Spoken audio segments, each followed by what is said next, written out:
Hello friends, this is Utz according to a high school rumor, and today we're going to talk about Made for This. Made for This is quite a popular perk. I'm sure most of you are familiar with it at this point, but if you're not, it's that one perk that makes you run 3% faster while you're injured. It also gives you 10 seconds of endurance if you finish a heal on someone else, and even though it doesn't exhaust you, it doesn't work if you're exhausted from other perks or effects. So, my first impression on this perk when we saw it on the PTB is that it was going to be very annoying and busted. But that being said, it is a complex perk. Judging too quickly might have not been wise, so I decided not to make any video or any big declarations.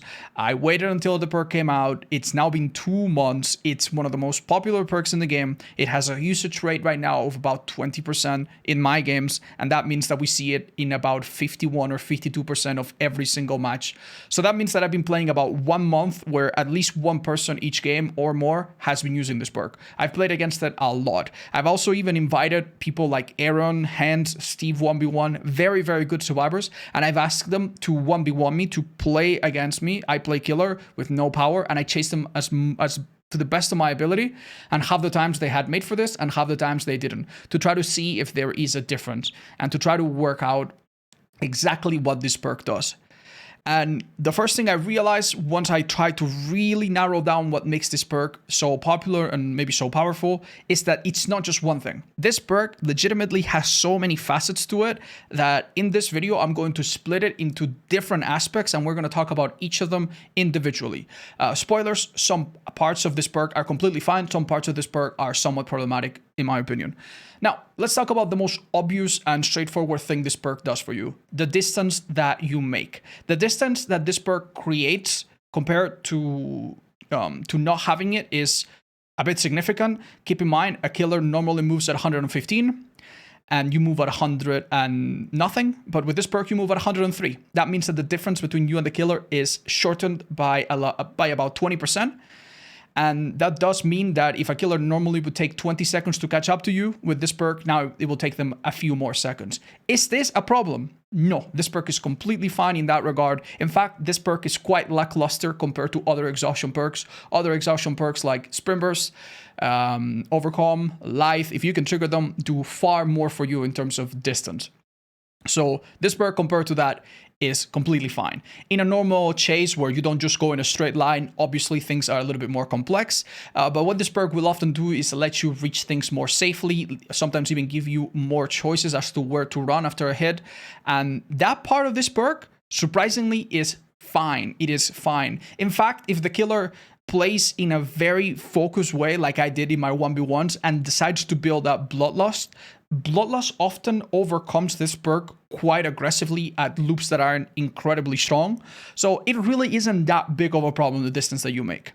Now, one thing that is a bit more important and definitely a lot more annoying for killer are the mistakes that you make when not taking this perk into account. If you play killer a lot and you're very used to your timings, the distances, there will be times where you commit to a play, maybe swing at a pallet, thinking that you would normally get the hit. And if the survivor that you chase has Made for This, that 3% difference often is enough for them to beat you to that window, beat you to that pallet. And I'm going to play you some clips in the background of games where I literally either lost or at least lost a lot of momentum just from one situation where one person with Made for This just got the better of me in chase. This is a bit of a problem compared to other perks. I do see this as slightly problematic because with other perks, as a killer, you know exactly what is going on and you know exactly when to commit and when not to. So if you chase someone with a Sprint Burst, you will know immediately whether or not you want to keep chasing them.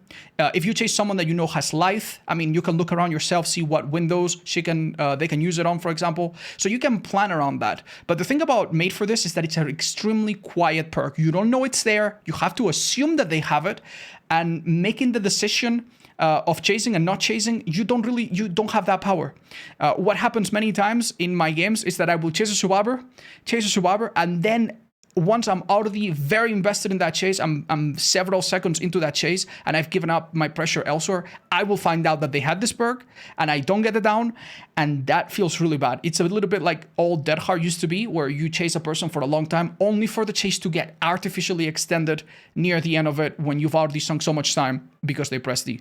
So this part of the perk is a little bit rough on the killer side, but far from the worst thing in the game. Let's not kid ourselves. Now, the thing that probably is the biggest issue on the perk right now is by far the endurance effect. Number one, we have so many perks right now that give endurance to survivors, especially when being picked up from the ground. I believe there are like 3 or 4 different perks. You can get Soul Guard, you can get Work and Live Forever, you can get Made for This, you can get Buckle Up. There's so many ways to give the person healing or the person being healed endurance. It's starting to be a little comical, and I don't think this is the greatest thing to do for the game. But more important than that almost is the fact that we have a perk here that does 2 things, that has 2 effects that are so good, and they are together. Meanwhile, we have so many other perks in the tier list that are so unbelievably bad or so unbelievably mediocre. And it really begs the question, why do they make one perk so strong and then keep many other perks so weak? So I almost think it's not fair for the other perks to have one that does so much. And it obviously explains why this perk is so popular. So the endurance effect of this perk, I'm really not a huge fan of. So between the endurance and the mistakes that you can make while chasing people, one thing that this perk does a little bit is introduce a bit of passive deterrence to the killer. As a killer, I did not have an easy time guessing when survivors had this perk. When I did the 1v1s, I could guess about 60 or 70, maybe 75% of the time, maybe 70% of the time, if a person had it. Which means that even though they're benefiting quite a bit from the perk, from the killer point of view, it's not easy to know when they have it. And that means that you don't really have a grasp on what is happening. If the game introduces a lot of movement speed perks, and it seems like they're going that way with the new DLC for killer, introducing a perk like that. If the game keeps going in a direction where the movement speeds of killers and survivors are constantly changing and constantly shifting by little percentages, it's going to become really, really difficult for people to learn the base game and actually know what to expect. Once I played in normal matches and I try to guess if a survivor has the perk, I am a lot better. In normal games, in public matches, whenever I try to guess if a survivor had it, I'm much more accurate. I'm like 90% accurate. But that's only if I've chased a survivor for a very long time. So yes, when I've lost a game, and I've already like chased the guy way too much, and then I realized that he's uncatchable, then I already know that I'm hit by this perk. But by then it's definitely too late. So what all of this little paranoia and uncertainty does is it makes me not want to chase certain people. It makes me not want to hit people that have healed others. Even if the perk isn't there. Hi love, what's up? You want to come and say hi?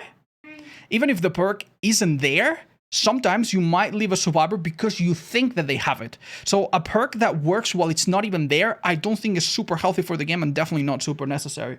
So yeah, I don't like that this perk basically scares killers into playing a lot safer and into not taking risks.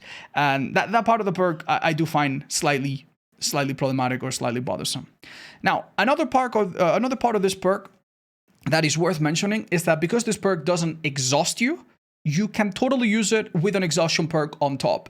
You can run this perk and benefit from it as much as you possibly can. And then when you're about to go down, maybe use a dead hard or a balanced landing or even a life I've seen people run. And this is a bit something. I don't know how to feel about this. I would classify this as slightly problematic, that you can benefit a lot from a perk that is meant to be used on its own and then put another one on top. That being said, is Dead Hard so strong at the end of all of this? Sometimes, yes, against certain killers, it can be quite game-changing, but at the end of the day, it's not the biggest deal. You cannot use a sprint burst into a Dead Hard or a life into a sprint burst. Yes, I mean, if you have visuals, sometimes you might be able to do a smash it into a head-on or smash it into a life. That is possible, but it's very, very difficult. This perk, however, you can get the full effect up until the very last moment and still have a chance to use a Dead Hard, which personally, I don't know. It feels like if the perk, if other perks are strong and this one is strong, maybe they shouldn't work together. I'm a little bit mix on this particular part of the perk. Another thing that this perk has that is also a massive advantage over the other exhaustion perks is the fact that it can be used for a very extended amount of time, even if the chase resets.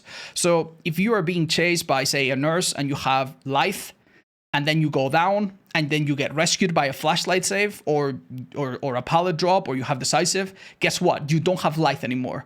Your exhaustion perk is gone. Most exhaustion perks are gone once they're used, and you will never get to use them twice in a chase. In fact, if you chase a survivor with sprint burst, if you catch up to them quickly, that's it. They don't have a second one. Right at the beginning, they've used their perk. But this is not the case with Made for This. With Made for This, a survivor can run you for a very, very long time.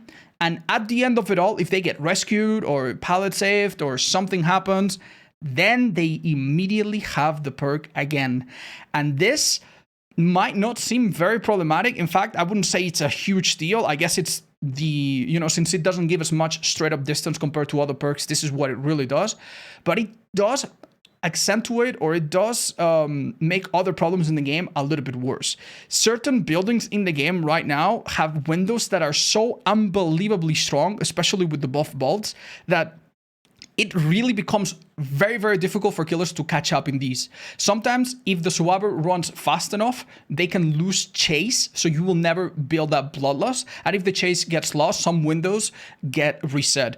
Again, I don't want to go to anecdotal evidence, but when I was chasing survivors in the 1v1s in Garden of Joy, the main building windows, both of them, especially the one on the front, was a massive problem. And the times when they run this perk, it was even harder to keep up with them. Bloodlust would literally reset and it would not help at all. It was really, really, really tough. So the fact that this perk enhances some of the infinites, some of the semi-infinites in the game is a bit of a problem. But I would say that's not a big deal with the perk itself. It's more like some maps. It's just making that problem a little bit worse. Now, another thing that I do think is problematic, however, and this is very clear in my mind, is the fact that it stacks with other instances of haste. All right, so let's just put this into perspective. When you hit a survivor and you chase them right after, it takes you about 20 seconds to catch up to them. A little bit more normally. Obviously, that's assuming that they're running a straight line with nothing. If they have the perk Hope, and they have the perk Made for This, you will take so much longer to catch them. You will almost take a whole minute just to catch them. In that time, they can go the entire length of basically any map. That, to me, is insane. Literally, they are faster than some killers. And you also need to keep in mind that survivors have a smaller hitbox. So it means that after they make a lot of distance and after you catch up for a very long time, assuming they don't make it to the exit gates, the moment they start to loop you around something, their smaller hitboxes are going to make them feel even faster than 110 compared to you. I don't think this is right, but I also think it's one of the easiest things to fix. We're going to talk later how we would fix this. This perk, straight up, should not stack with Hope and probably with other haste effects, maybe some of which will happen down the line. Another thing that I also think is not a huge deal yet, but could become a problem in the future, is the stacking with other injured perks. There are a lot of builds right now where survivors are fully ready to just not heal and be completely fine. You bring Resilience, you bring Unbreakable, you bring maybe Hope and Made for This, and you have a build where you really don't need to heal. If the killer has managed to waste a lot of their own time and injure all of you, they get nothing in return. In fact, you are all doing gens faster, you're all looping faster, you're all running faster in general. I have seen some games, and I have found myself lately in some games where I managed to pressure a lot of survivors early on, and I got a lot of injuries, and then the gens flew without even toolboxes or anything so unbelievably fast, and then the chases in the mid-game are so unbelievably difficult, and then you down a survivor on a pallet, and they have Unbreakable.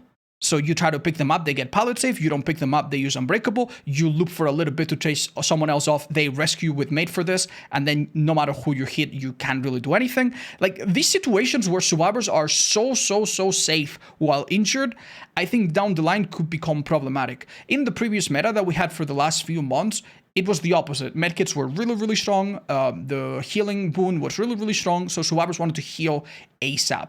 Now, then we transitioned to a different moment where people would run a lot of adrenaline because it was nice to get that in the end game. And we didn't have, well, there's different reasons why adrenaline became popular, but still. But now we're in the situation where adrenaline has nosedived in usage, even though it's still an incredible perk, because people are very comfortable leading into an endgame with hope and made for this. And yeah, I do think this could be a little bit problematic down the line if more perks to encourage survivors to stay injured are introduced in the game. So yeah, that is a slight concern. Now, having gone over all of the little things that make for this the perk that it is, how would I personally fix it? The first one and most obvious in my opinion, haste perks should not stack. If you have multiple haste effects, the biggest one should be the one to be applied and everything else doesn't do anything. So if you have a perk that makes you 3% faster and one that makes you 7% faster, like it's common now, you only get the 7%. They don't stack. Only the biggest one is the one that sticks. That would make balancing perks a lot easier. You wouldn't have to make a bunch of perks very weak. You could make the perks actually a little bit stronger and not have to worry about them being completely busted. So that would be the first thing that I would do. The second one, and I think this is also an important one, especially for beginners, give killers a notification. With every other exhaustion perk, you get told or you see it very clearly that you're playing as an exhaustion perk. If you get hit by head-on, you get a notification. Even if you get hit by decisive, you get a notification. Perks like Sprint Burst or Life are very, very obvious. Overcome even is quite obvious when you hit a survivor and you notice that they run faster. But this is a perk that expects the killer to just guess magically, and now basically as a killer you have to just assume that anyone could have it. I think it would be more than fair to make it so that if you get injured by the killer and they're close to you, they get a notification that they've triggered this perk. That's it. Nothing else. You don't even need to make the perk limited in time. You could make it last 90 seconds. You don't even have to do that. Just letting the killer know so that they can make the decision at the start of the chase would be a good thing for the health of the game, so that you don't have to play every chase assuming that a survivor might be 100 or 103, because it makes a big difference. And the third one, I would remove the endurance effect from the perk and instead replace it with a different effect that would achieve a similar effect. So instead of getting endurance, if you heal someone, if you get hit or take damage while you're healing someone else, that person receives a 10% healing progression instantly. So that means that if you go on someone on the ground and they're 95 recovered and you try to heal them and you take a hit, at that moment, you will go down, sure, but then that person will automatically get healed because you gave them 10. So you would be able to use this perk very aggressively to try to heal someone very important that's on the ground, but you wouldn't get endurance from it, which is really, really crazy and can lead to some really crazy effects. These three things done, and I think this perk is strong, but fair, and doesn't contribute to all the other issues we've discussed. If you have your own suggestions, if you think that I disagree, if you disagree with me and you think that I made some kind of mistake in my assessment, please let me know. Because if we all, come, like the thing that I would hate the most about this perk is that it goes unnerfed for a long time and it makes the game less enjoyable for a lot of people. And that it eventually boils over to a massive usage, and then the developers nerf it the way they nerf self-care or the way they nerfed Iron Will, and then the perk just never used again. That's not what I'd like. I'd like this perk to be on a healthy middle ground to make other perks also have a chance to shine. That's ultimately what I think would be best. But yeah, if you think I've missed something important, please let me know, and maybe we can send this to the developers for their consideration. Thank you so much for watching. Thank you for coming to my TED Talk, and I'll see you in the next one.